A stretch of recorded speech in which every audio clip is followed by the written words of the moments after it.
Bonsoir. Guide de mécanique, Jean-Louis Fanchon. Je propose aujourd'hui de résoudre l'exercice 37. Page 37, exercice 11. Page 37, exercice 11, celui-ci. OK. Donc dans votre livre, il y a marqué déterminer le moment résultant en O, le point O se trouve ici, exercé par le couple de forces F moins F. Ensuite, on demande de calculer le moment en A, B, C. Les points sont là, A, B et C. Pas de problème à ce niveau-là. Quelle doit être la valeur de T, donc ici on a 2T, pour que le couple T moins T puisse équilibrer le couple précédent. On va vérifier tout ça.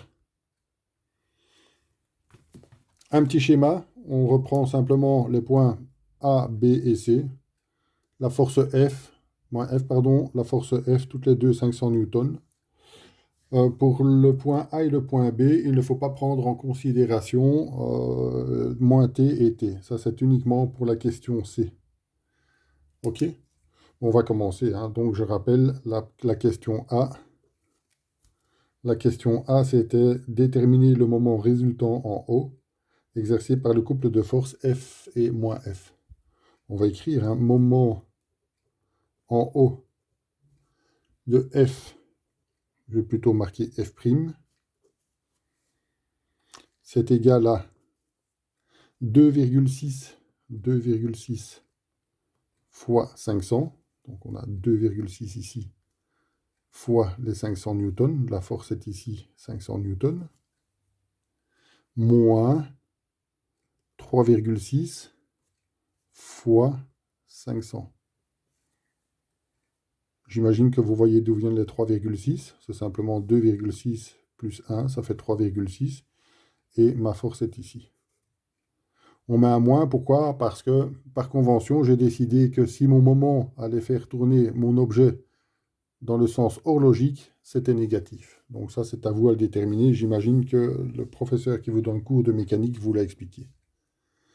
On calcule ça et on arrive à quoi? Quelle réponse? Eh bien, on a moins 500 newton-mètres.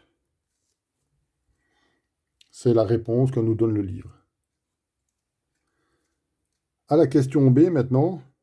Question B. Calculer les moments en A, B et C. Les moments en A de F et de F', c'est égal à quoi?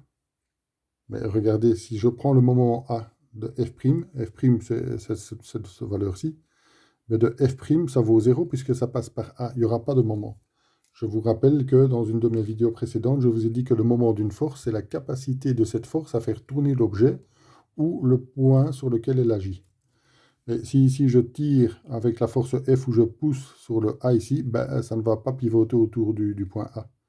Tandis que si je pousse ici avec la force F ou si je tire, si on la mettait de l'autre côté, je plante un clou dans mon point A, ben, ça va tourner dans le sens horlogique. Donc ça sera un moment négatif. Ça sera un moment négatif. Par convention, c'est dans le sens horlogique. Je vais mettre un moins. OK? Donc je vais avoir moins 500 multiplié par quoi? Ben, par 1, puisqu'il y a 1 mètre qui sépare le point A, le point de rotation, de la force. Donc ça veut dire que le moment par rapport au point A de mon couple de force F' revient à calculer le moment par rapport au point A de ma force F. Ça nous donne moins 500 newton-mètres. Très simple. On va refaire la même chose par rapport au point B. Réfléchissez un petit peu le temps que j'écrive ceci. Voilà, j'y suis.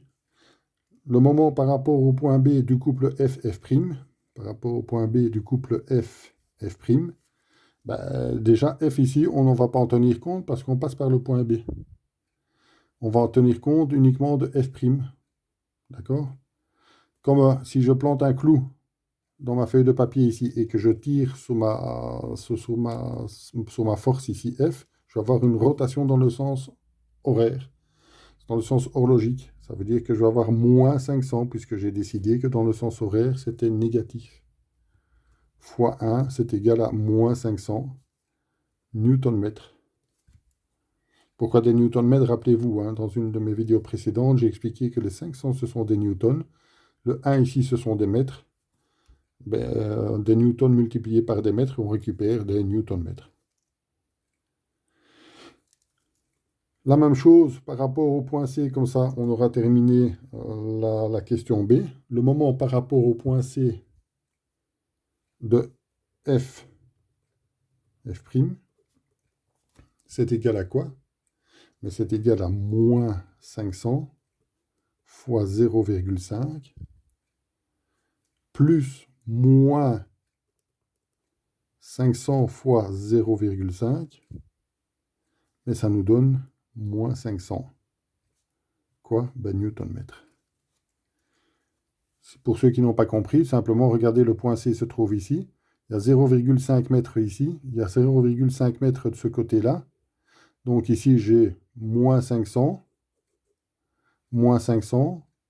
fois 0,5 d'un côté fois 0,5 de l'autre. OK?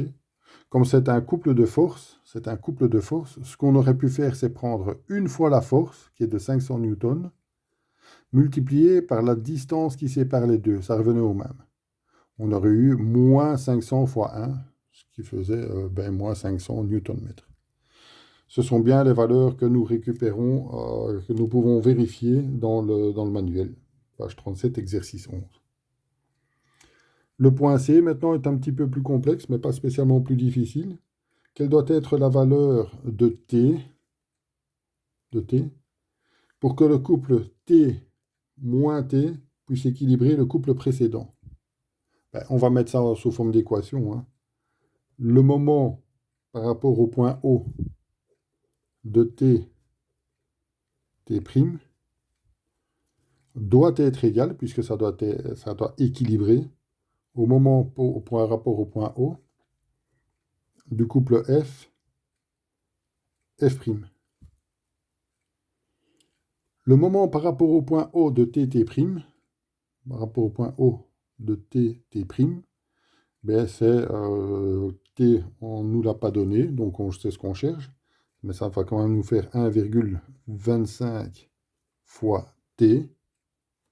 Ce que je vous ai dit là tout à l'heure, quand j'ai un couple de forces, je peux prendre une fois la force multipliée par la distance qui sépare les deux, donc 1,25 fois T. C'est égal à 500 fois 2,6 moins 500 fois 3,6. Donc ceci n'est jamais que l'expression de ce qui est ici. Hein. OK. J'aurais pu l'écrire tout de suite. Par simple transformation de formule, qu'est-ce qu'on obtient? On obtient T, vous ferez le calcul vous-même, hein, comme ça je gagne du temps ici. T est égal à 400 newtons. T est égal à 400 newtons. Vérifiez également dans le manuel, c'est le résultat que nous donne le Fanchon. Refaites l'exercice par vous-même, vous devez savoir le faire tout seul, sans appui de la vidéo. Bonne chance.